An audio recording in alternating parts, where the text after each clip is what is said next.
à l'interpellation ou bien à l'arrestation de Madame Marguerite Essozi-Nana Nyakade. Mais une question également très importante, hein. Pourquoi avoir attendu aussi longtemps avant de procéder à son arrestation? Alors que, vous le savez, d'autres personnalités moins médiatiques ont été interpellées plus rapidement pour des critiques moins sévères. Selon vous, pourquoi avoir attendu si longtemps quand même, hein? Bon, est-ce que je dirais ça a été long? Bon, je ne dirais pas. Dans les normes même, pourquoi l'arrêter? Moi, c'est la première question que je me pose. Pourquoi l'arrêter? Parce que elle n'a pas agi en sourdine. Ces sorties sont là, sont versées sur les réseaux sociaux. Tout le monde peut quand même consulter cela. Moi, j'aspire beaucoup plus à une république ouverte, démocratique, parce que nous sommes à une ère où les informations ne peuvent plus être cachées. Et donc, même si Madame Marguerite Nyakade a eu à diriger avec le pouvoir en place, et puis aujourd'hui, et puis ce n'est pas extraordinaire. Ça existe dans plusieurs pays. Vous pouvez épouser aujourd'hui une conviction politique que demain, bon, vous n'épouserez plus certainement. Et donc, vous allez faire votre route ensemble. J'ai toujours donné l'exemple de Roch Marc Christian Kaboré au Burkina Faso, qui était même ministre de Blaise Compaoré. J'ai aussi donné l'exemple de Macky Sall, qui était ministre de Maître Abdoulaye Wade. Et donc, moi, ce genre de choses, ce n'est pas extraordinaire. Hein? Donner beaucoup plus de l'importance, c'est quand on essaie de faire croire que bon, les sorties de cette personne la dérangent. Vous voyez, et aujourd'hui, avec l'interpellation de Madame Marguerite Nyakade, on constate réellement que ces sorties, ça dérange. Alors que dans les normes, ça ne devait pas déranger parce que elle ouvre le débat sur la gestion que fait M. Faure Gnassingbé du pays. Et donc, moi, j'aurais voulu que frontalement, le régime se défende par le biais des arguments, par le biais de ce qu'il a eu à accomplir pendant ces 20 ans. Moi, je voudrais au moins ce genre de débat intellectuel que d'user de la force, d'aller arrêter quelqu'un, bon, de l'interpeller, on ne sait même pas de quoi il s'agit, d'autres disent, bon, qu'elle a été ramenée chez elle et tout. Donc, à un moment donné, jusque-là, on ne sait pas véritablement ce qu'on lui reproche.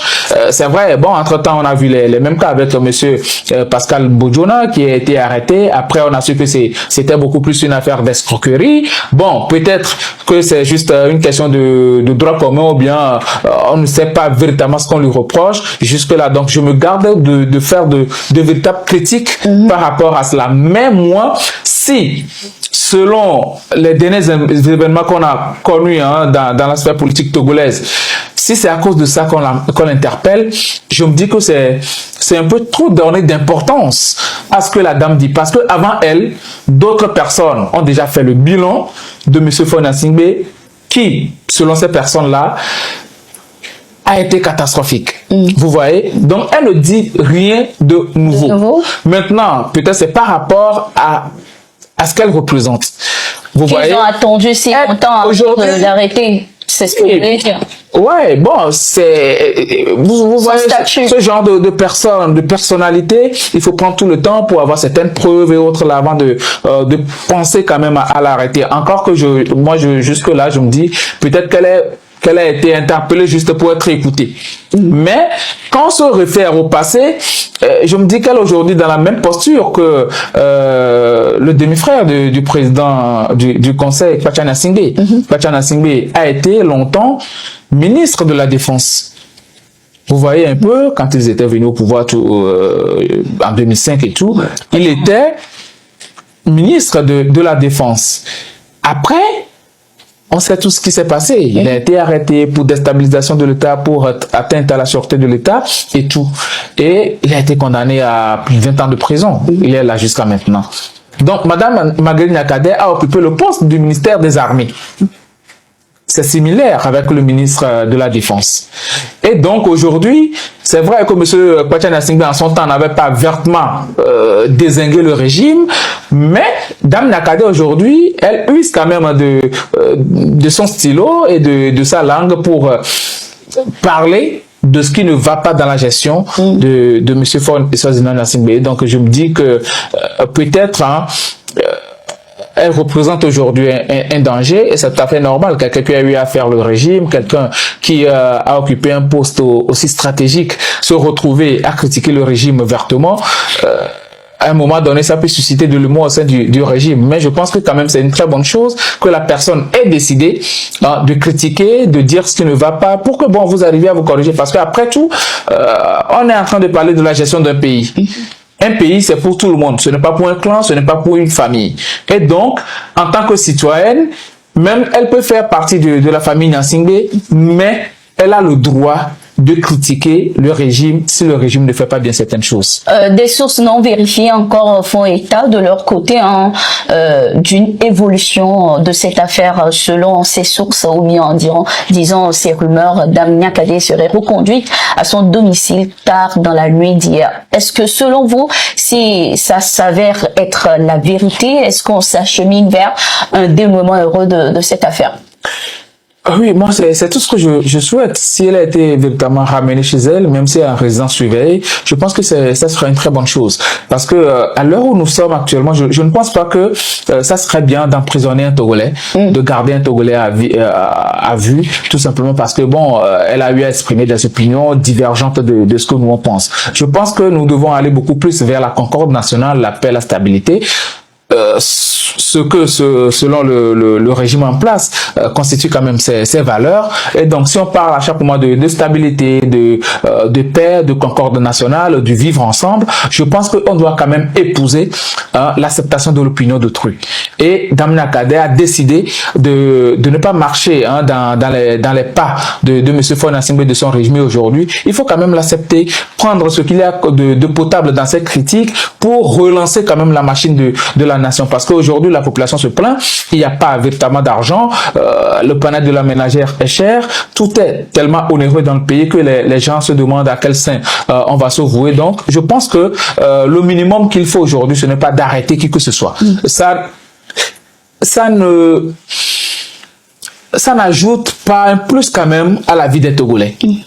Il y a tellement d'arrestations, il y a des exilés. Moi, je pense même que nous devons aller beaucoup plus vers une paix nationale, pour que même les exilés politiques, les Tipi Achadam, les commandants Amman, le colonel Achille Soboko, tous ceux-là qui sont quand même des têtes pensantes de ce pays-là, puissent revenir chez eux, puissent apporter quand même leur petite contribution à l'évolution de cette nation. Donc moi, créer à chaque moment des poches de tension, parce qu'aujourd'hui, si vous arrêtez Madame Niakhaté, il y aura forcément des poches de tension, parce que elle a ses admirateurs et admiratrices, des gens qui épousent son idéologie, et donc même si ces gens-là n'ont pas la force de s'exprimer, ils auront quelque chose quand même en tête. Et donc à un moment donné, je pense que la meilleure des choses qu'il faille faire, c'est de la relaxer. Et je veux bien croire qu'elle a été ramenée chez elle et qu'elle est actuellement avec ses enfants. Alors, pour avoir dirigé le ministère des Armées, l'arrestation de Madame Niakhaté peut-elle créer, selon vous, des mécontentements chez certains de ses anciens subordonnés? Bon, l'armée, on dit, c'est la grande muette, c'est un corps tellement discipliné. Vous voyez, même si aujourd'hui on nomme quelqu'un à la tête du ministère de la Défense, eux, c'est les règles de discipline quand même qui dirigent ce corps-là. Demain, cette personne peut ne plus faire partie quand même de ce corps, c'est fini. C'est fini. L'armée, c'est comme ça. Vous êtes des nôtres aujourd'hui, demain vous n'êtes plus les nôtres. C'est comme si quelqu'un qui hier était quand même général d'armée, et puis du jour au lendemain, cette personne se retrouve de l'autre côté, c'est-à-dire peut-être même du côté des terroristes ou bien autre là. Vous n'êtes plus amis. Dans l'armée, il n'y a pas d'amitié. C'est des questions de discipline, d'ordre qui est quand même dans l'armée. Avant Dame Niakhaté, il y avait d'autres personnes qui étaient quand même à ce poste-là. Donc aujourd'hui, l'arrêter, je ne pense pas que ça va créer quelque chose au sein de l'armée, puisque c'est un corps entièrement à part. Alors, vous avez parlé tout à l'heure de poche de tension dans le pays avec cette arrestation. Nous l'avons vu lors de l'arrestation également spectaculaire de l'artiste Amron. La population togolaise s'était mobilisée pour manifester. Alors, devons-nous nous attendre aujourd'hui au même scénario dans le cas de Marguerite Niakhaté? Bon, j'espère qu'on ira pas jusque-là. Parce que bon, le cas d'Amron, premièrement, Amron lui-même, il avait lancé quand même des manifestations avant d'être arrêté, des manifestations qu'il avait projetées sur le 6 juin. Et donc, les populations avaient tenu à ce que bon, ces manifestations-là soient respectées. Donc, bon, le cas d'Amron, c'est un cas assez exceptionnel. Damna Kadé aussi, c'est une personne à part. C'est aussi exceptionnel aussi parce que bon, elle n'a pas projeté une manifestation.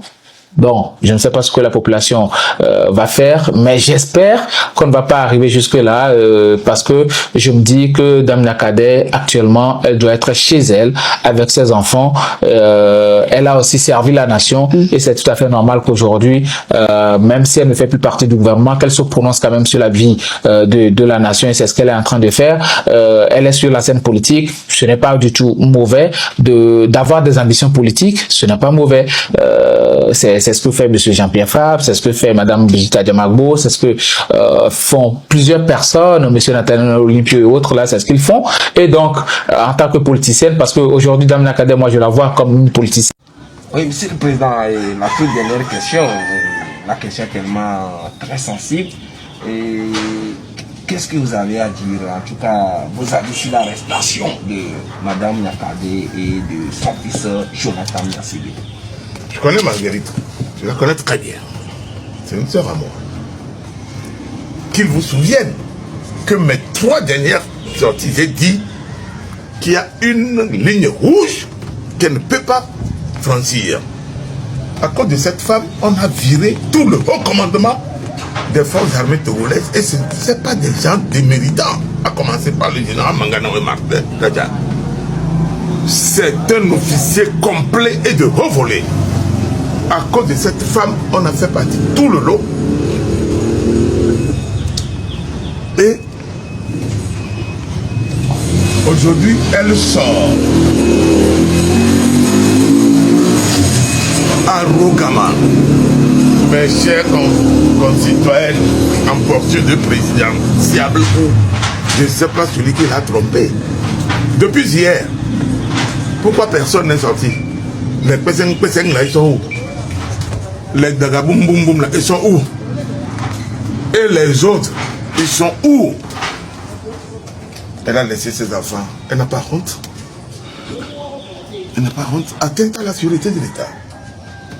Vous ne pouvez pas gérer le ministère des armées et vous allez vous comporter comme elle le fait. J'en appelle à l'armée de prendre ses responsabilités. Pourquoi elle n'a pas fait le premier jour qu'on a nommé ministre des armées? Parce que ça n'allait pas. Pourquoi elle n'a pas fait? Pourquoi? Trêve de baliverne. Fille de militaire ne veut pas dire que vous avez la science infuse. Qui plus est quand votre père a laissé un passage moins glorieux sur terre. Elle veut qu'on parle? Elle veut qu'on parle? Moi, je ne vais jamais ressusciter les cadavres. Mais si quelqu'un me touche, il verra. Je suis un grand politicien. Et j'ai parlé. C'est dommage que son fils est dedans. Vous savez pourquoi il faut le prendre? Lui n'a pas pu parler à sa mère. C'est lui, par un moment, qui induisait même sa mère en erreur. Les marchés de gré à gré. Il va, Kara. Il va dans les coins les plus éloignés. Il prend les maçons de très mauvaise qualité pour amener à Lomé, pour exécuter des chantiers. Il les paye 500 francs CFA par jour.